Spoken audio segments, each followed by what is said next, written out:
Former CEO of ANSTO, Dr. Adi Paterson.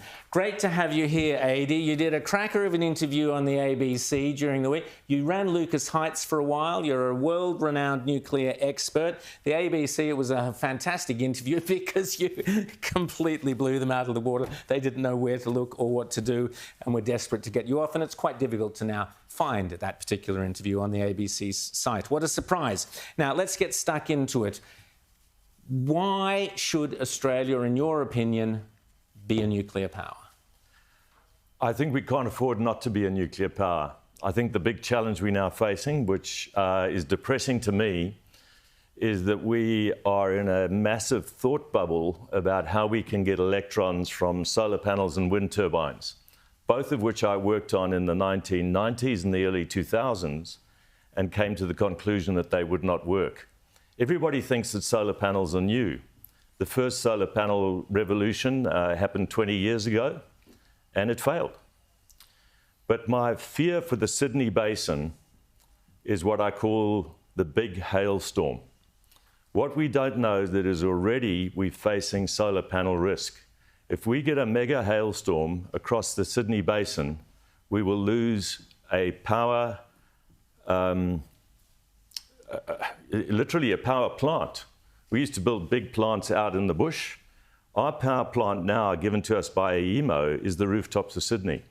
When the big hailstorm comes, and a big hailstorm will come in the next 20 years, we will lose 500 megawatts of power in the Sydney Basin, which is keeping the lights on, and that is AEMO's plan, because these hail will smash the panels on our roofs and the lights will go out. That's the plan. Build bigger solar panels out in the bush where they also have hailstorms. I don't think that anybody's done the risk management or the control or the thought about what this will mean for us. The same for wind turbines. Wind turbines last for about 20 years. The big wind turbines are now 7 megawatts. That is a massive machine. In the Sydney Basin, they work 37% of the time. Summarising, 2 days out of every 5, everybody says to me, Adi, but the wind's always blowing somewhere. No, it's not. It's highly correlated across Eastern Australia. Now, if somebody said to you, I'm going to give you a car, it's really wonderful, it's completely green, but you can only use it 2 days out of 5, what would you say? Probably not. I'm going to give you a really wonderful solar car, but you work in an emergency room at a hospital, or you run the sewage plants, or you have to get to the airport to bring the aircraft after dark.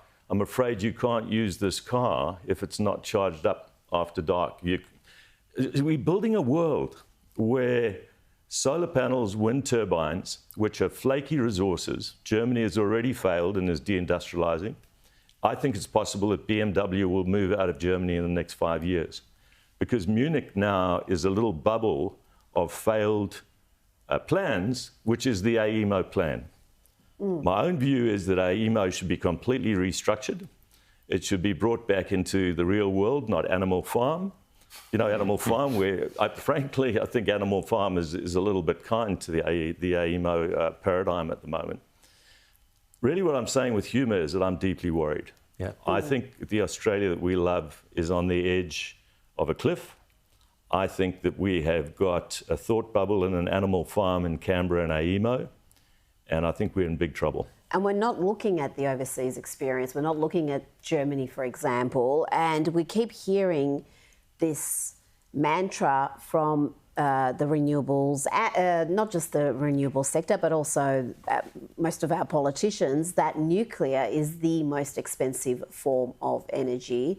And then we had that CSIRO GenCost report come out saying the same thing. Nuclear is going to be far more expensive than renewables. What's your response to that? The GenCost report looks at one reactor which is being built in Finland. It's a gigawatt scale, that's 1,000 megawatts. I'm not proposing that we build, and I haven't proposed that we build gigawatt scale reactors in Australia for the last 2 years, but people are not listening. I think we should be building reactors at the scale of a large wind turbine. There are reactors being built in the world today that are 5 megawatt reactors. I've just told you that a big wind turbine is 7 megawatts. Now, what are you going to choose? a 5 megawatt reactor or a 7 megawatt wind turbine. One that's going to be on all the time, that connect into the grid that you've already got. It's very close to an existing power source. It's got a safety case, which is the container on the pad. You don't need a 10-kilometre safety zone. These are already licensed. I mean, in Idaho, they're building one of these things. Bill Gates is building a molten salt reactor in Wyoming. These are actual, real projects that are being built now. The great thing about them is that we already have a supply chain in Australia, because these reactors are smaller than the Opal reactor, which has a 20 megawatt core. We've already approved that in Australia. So I think we've got to move away from the gigawatts and fear, and move to the megawatts. And you've called the Gen Cost report a con, Gen Con. I call it the Gen Con report. It's worse than that. It's actually a form of fascism. It is put together by an economist with a master's degree and a person who is a proponent of wave power. No. It's not the CSIRO report. It's 10 spreadsheets, which are sold to the Australian public as if it's mandated by somebody who can spell nuclear. It has not a single ounce of credibility. I believe that we could have a new report. In fact, I was talking to one of my colleagues that we're going to start a little startup to do this, to take out the Gen Con narrative and to create reports for at a municipality level, for each municipality, of what nuclear could do for you with these smaller plants that I'm talking about. Some of these plants could literally be in our backyard within 5 to 7 years. That's the build time. It's about the same duration as a wind turbine project, a big wind turbine project takes. We just have to change the paradigm. We lift the ban, we take the power away from the central government, and we give it back to state governments. James? Adi, just quickly, the UAE, they've got lots of sun, as we do, but they've introduced nuclear. What's happened to the price of electricity since they've gone nuclear? Well, first of all, it's become much better quality, so you can keep your industry going. And the other great thing about it is that they've really solved the problem of all the gas and other plants that were used. Now, they built big ones because they had a big problem, but the people in other communities are building small ones. So the UAE actually built big plants, first one 7 years, second one 5 years. It's just wrong to suggest that it takes too long, costs too much. What costs too much is not being strategic.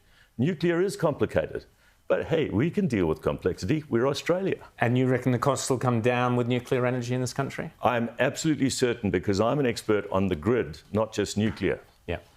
The cost at the fence, you pay more for the cost at the fence of the plant, but the cost in the home goes down to 1/3. We know this from Finland. Their big, expensive late nuclear plant, when they switched it on, the price of electricity to finished consumers went to 30%. Fantastic. It's been done.